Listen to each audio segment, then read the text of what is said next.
एक बात सुनाऊं मैं, ममता की बात सुनो। वृंदावन में एक महात्मा घूमते थे, जिन्हें देखकर लोग कहते थे जज साहब आ रहे हैं, जज साहब आ रहे हैं। 30 वर्ष पुरानी घटना है। तो एक संत से किसी ने पूछा कि इनको जज साहब क्यों कहते हैं?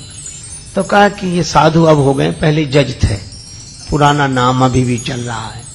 तो ये साधु क्यों हुए? कहा ये दक्षिण भारत में एक छोटी सी जगह थी, लोक अदालत की तरह, वहां ये जज थे। एक गांव में एक बड़ा सीधा सरल आदमी रहता था, उसका नाम था भोला।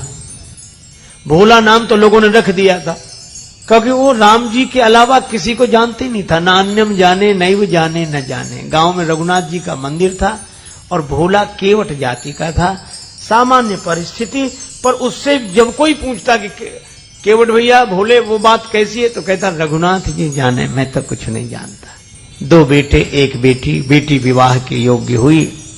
बेटों ने कहा कि पिताजी यहाँ के जो धनी सेठ हैं उनसे कर्ज ले लिया जाए, बहन का विवाह होने के बाद हम लोग कमाएंगे, रुपया चुका दिया जाएगा। केवट गया, सेठ जी ने ब्याज की सामान्य दर जो लेते थे वो तय की, लिखा पड़ी हुई, रुपया ले आए, विवाह हुआ बेटी का।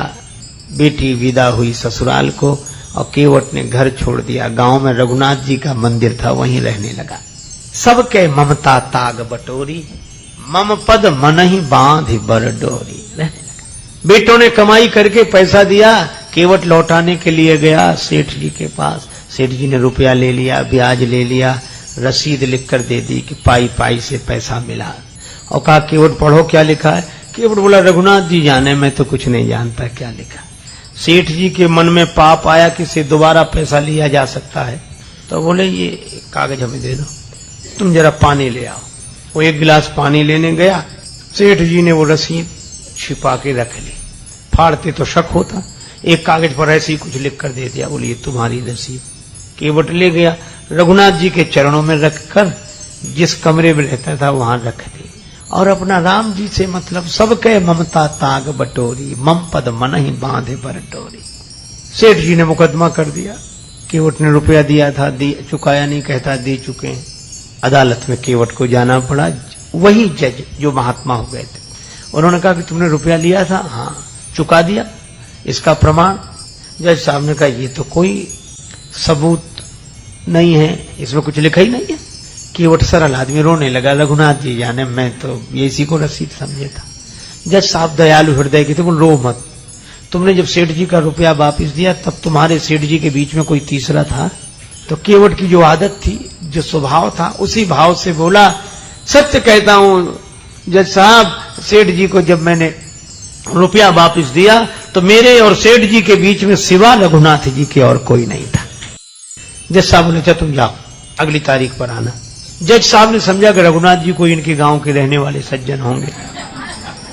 जज साहब ने अपने खर्चे से रघुनाथ जी के नाम सम्मन जारी कर दिया।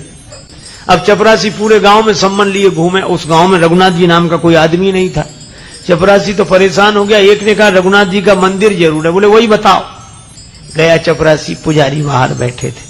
चपरासी को देखा, क्या बात है, सम्मन दिया, रघुनाथ जी का मंदिर यही है? हाँ। लो ये पुजारी जी समझ गए, मन ही मन सोचने लगे कि जब भगवान ने मंगा ही लिया तो हम वापिस काहे करें। हस्ताक्षर पुजारी जी ने कर दी। चपरासी समझा यही रघुनाथ जी होंगे। पुजारी जी ने सम्मन रघुनाथ जी के चरणों में रख दिया और आंखों में आंसू भरकर बोले प्रभु आपको पोशाक कई बार आई होगी, भोग लगाने के लिए तरह तरह के पदार्थ आए होंगे, आभूषण कई बार भक्त लेकर आए होंगे, लेकिन सम्मन पहली ही बार आया होगा। पर भक्त जो न करें सो थोड़ा। प्रभु उस दीन का आपके अलावा कोई, वो आपके अलावा किसी को जानता ही नहीं है, और उसकी इलाज तो आपके ही हाथ है। केवट से कहा कि तुमने क्यों लिखा दिया रघुनाथ जी का नाम? केवट बोला कोई झूठ लिखा दिया, हमारे रघुनाथ जी सदा हमारे साथ हैं थे। और केवट तो यही कहे, या अनाथ की लाज आज रघुनाथ जी हाथ तिहारे, कहीं नहीं गया, किसी को जानता ही नहीं राम जी के अलावा। तारीख के 1 दिन पहले ही पुजारी जी बोले तुम आज ही जाओ ताकि समय से पहुंच जाना। अब रघुनाथ जी के मन की तो रघुनाथ जी जाने। केवट रघुनाथ जी के चरणों में प्रणाम करके चला गया। दूसरे दिन सवेरे पुजारी जी बड़ी जल्दी जगे भगवान की आरती पूजा की, नया वस्त्र पहनाया, भोग लगाया। उनको लग रहा था आज भगवान पहली बार बाहर जा रहे हैं, कपड़े अच्छे पहनावे। रोने लगे पुजारी जी। भाव की तो बात है, प्रभु आपको जो पोशाक अच्छी लगे वही पहनकर जाना, लेकिन जाना जरूर, उसका कोई नहीं है आपके अलावा। उधर केवट पहुंचा, सेठ जी पहुंच गए। जज साहब ने कहा केवट तुम्हारे गवाह रघुनाथ जी कहाँ हैं? केवट बोला हुजूर यहीं कहीं होंगे, भी तो सब जगह रहते हैं। जज फिर भी नहीं समझे, चपरासी को आदेश दिया आवाज लगाओ। चपरासी आवाज लगाने, रघुनाथ हाजिर है, रघुनाथ हाजिर है, रघुनाथ हाजिर है, रघुनाथ हाजिर है, रघुनाथ हाजिर है, हाजिर है। ऐसे 3 नारे जो लगाए हैं तो क्या देखा, एक बूढ़ा आदमी हाथ में लकड़ी पकड़े, कमर झुकी हो, हाथ से इशारा कर रहा है। हाजिर है ऐसे 3 नारे जो लगाए हैं, चाल लटपटी सी एक वृद्ध की झुकी सी देह, दुपटी फटी सी शीस बांधे धर धाये हैं, हाथ माहे छड़ी पड़ी तुलसी की हिये माल, माथे पर रोरी चारु चंदन चढ़ाए हैं, साहब के सामने विनीत चपरासी साथ, आज रघुनाथ जी गवाह बने आए। भगवान गवाह बनकर आ गए। जज साहब ने देखा, सेठ जी चौंके कि ये कौन है? जज साहब ने कहा कि आप थे वहां। रघुनाथ जी ने कहा केवट ने रुपया दिया है, उसका प्रमाण बोले इन्होंने रसीद भी लिख ली थी। सेठ जी को यहीं रखा जाए। इनके मकान में सामने वाली बैठक की सामने वाली दीवार में 3 अलमारियां हैं, बीच वाली अलमारी में वही रखी है 32 नंबर की, उसी में वो रसीद अब तक सुरक्षित है। सर्वांतर्यामी भगवान से क्या छिप सकता। सिपाही भेजे गए, बही मिल गई, रसीद मिल गई। सेठ जी को दंडित होना पड़ा। केवट भाई इज्जत भरी हुआ। रघुनाथ जी तो गायब हो गए, पहले काम तो हो ही गया था। अब जज साहब ने सोचा कि इतने दिन हो गए फैसला सुनाते, पर ऐसा गवाह आज तक नहीं मिला। तो केवट से अकेले में पूछने लगे, केवट ये रघुनाथ जी कहाँ रहते हैं? केवट बोला हुजूर जहां हम रहते हैं। तो तुम कहाँ रहते हो? बोले जहां रघुनाथ जी रहते हैं। जज साहब बोले हम समझे नहीं, तुम लोग एक ही जगह एक ही गांव के रहने वाले हो? केवट बोला हाँ हुजूर, आपको कैसे समझाएं, आप तो पढ़े लिखे हो। पढ़े लिखों को समझाना बहुत कठिन है, भक्ति की बात, भगवान की बात। जज साहब बोले तो ये है कौन? केवट बोला हुजूर ये वो है जिनका मंदिर है। तो बोले इन्होंने मंदिर बनवाया है? देखने से तो नहीं लग रहे थे कि ये कोई इतने बड़े संपन्न आदमी होंगे जिन्होंने मंदिर बनवाया। पुजारी भी नहीं लग रहे थे, पता नहीं। केवट बोला हुजूर ये वही हैं जो मंदिर में बैठे हुए हैं। अब तो जज साहब ने चपरासी को बुलाया। चपरासी कांपने लगा, हुजूर ये वो आदमी नहीं था जिसने हस्ताक्षर किए थे। अब जब गांव में पता लगाया तो जज साहब भाव विह्वल हो गए, अपने कमरे पर आए, बंगले पर रोने लगे। लोगों ने कहा रोने का कारण क्या?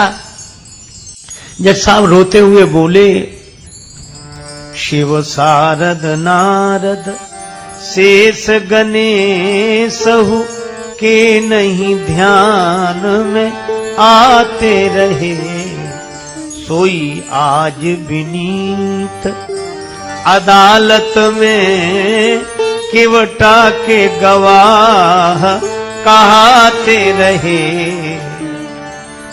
अरे तो इसमें रोने की क्या बात है? खुश होना चाहिए कि दर्शन हो गया। और चले गए तो वे तो जाते ही। जैसा बोले सुख धोखे दर्श दिए को भयो, दुख नाहिन जो तज जाते रहे। फिर रो क्यों रहे हो? बड़ी भाव भरी बात कही। जज साहब बोले आज मुझसे बहुत बड़ी गलती हो गई। कौन सी? कुर्सी पे बना जज बैठा रहा, जगदीश खड़े समझाते रहे। कुर्सी पर जज बना बैठा रहा और जिनकी अदालत में सबको उपस्थित होना पड़ता, वे भगवान खड़े खड़े गवाही देते रहे। ऐसा वैराग्य हुआ। उसी दिन पद से इस्तीफा दे दिया, वृंदावन आ गए, साधु जीवन बिताया। अक्सर खड़े रहते थे। कहते थे भगवान खड़े रहे, मैं बैठा रहता तो खड़े ही रहना अच्छा है। मंदिर में जाते तो अंदर नहीं जाते, बाहर से ही दरवाजे की धूल सिर पर चढ़ा लेते।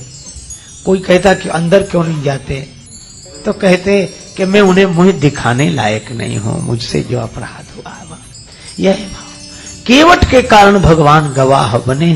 क्या था केवट में? सबके ममता ताग बटोरी, मम पद मन ही बांध बर डोरी। अस सज्जन मम उर बस कैसे, लोभी हृदय बसे धन जैसे। ये सज्जन की दूसरी परिभाषा है।